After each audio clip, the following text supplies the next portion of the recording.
नितेश राणे बोलत आहेत, थेट जाऊयात।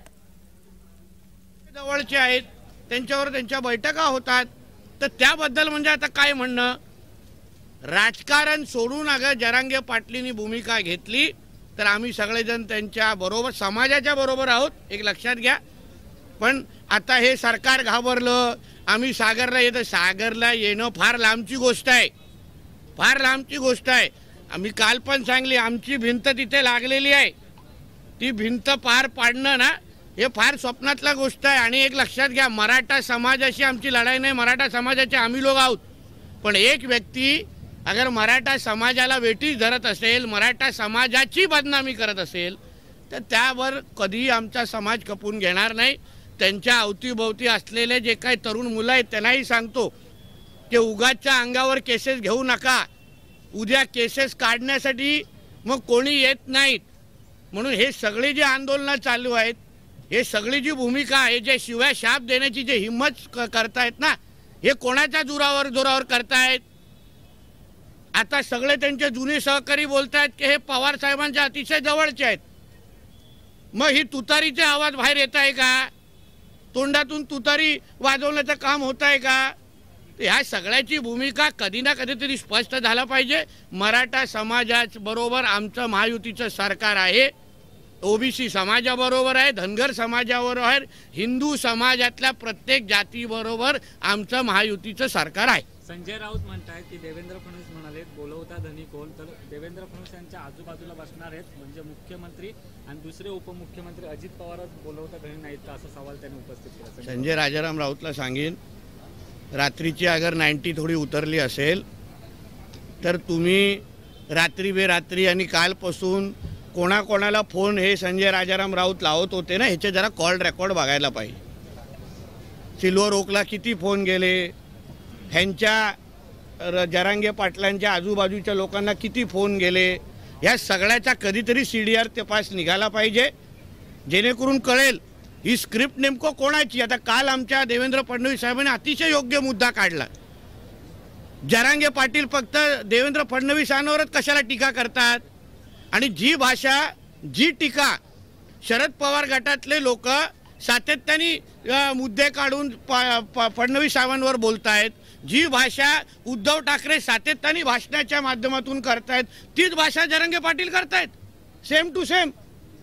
म्हणजे कॉपी अँड पेस्ट केलंय की काय भाषण? म्हणजे स्क्रिप्टचा फॅक्स किंवा स्क्रिप्टचा ईमेल किंवा व्हॉट्सॲप आता कुठून येतोय हे आता लोकांना कळायला लागलेलं ना स्पष्ट, काहीतरी फरक केला पाहिजे।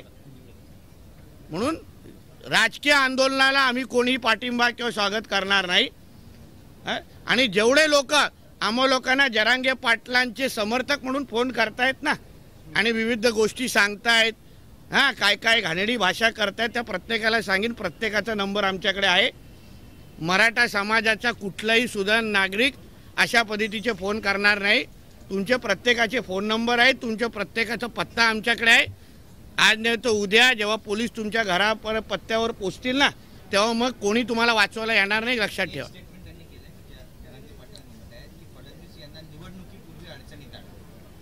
कोण बोलतंय? जरांगे पाटील म्हणतात की निवडणुकीपूर्वी फडणवीस यांना आम्ही अडचणीत आणू।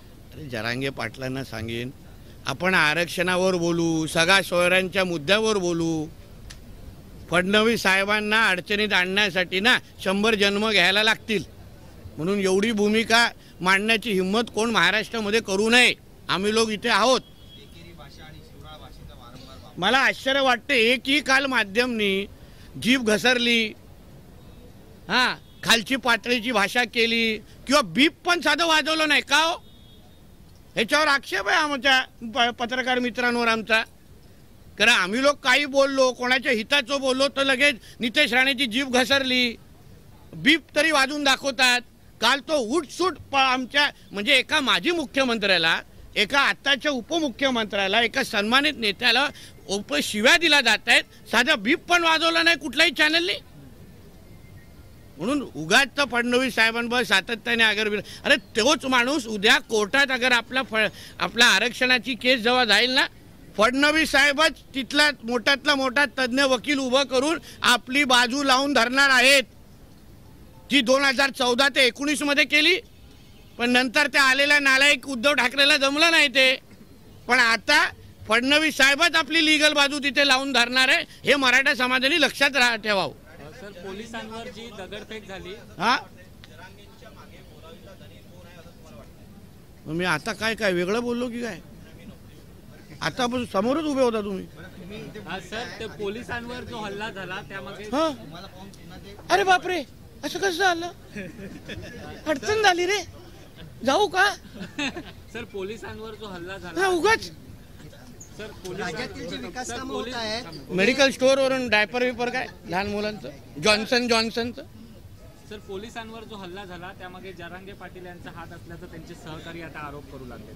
कारण का जे सहकारी त्या क्षणावेळी अंतराळी सराटीमध्ये होते, त्या आंदोलनामध्ये होते, ते अगर खरंच बोलत असतील तर त्यांची नार्को टेस्ट करा ना सगळ्यांची. जरांगे पाटलांची पण नार्को टेस्ट करा, खरं कळेल ना.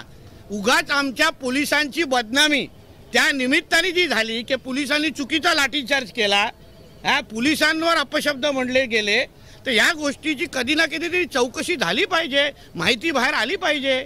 सरकारकडून जी विकास कामं आहेत ती उद्घाटन करण्यात सरकारचा वेळकाढूपणा होत नाही. आदित्य ठाकरेंनी एक सकाळी ट्विट केलं आणि दुपारी ट्विट केल्याने लगेच सरकारला जाग आली आणि जो ब्रिज आहे त्याचं आज उद्घाटन होत आहे. आता तुम्हाला बघून ते पाठीमागे गेले, वारंवार टीका करताय. ह्याच्यावर पण ट्विट करा ना जरा, ह्याच्यावर पण एक ट्विट होऊन दे. मी आली आणि मी गेली. अरे जाऊन दे रे, त्याचा आवाज फुटत नाही आणि तो काय इथे माझ्या बाजूला उभं राहणार आणि मला कमरेवर घ्यायची सवय नाही.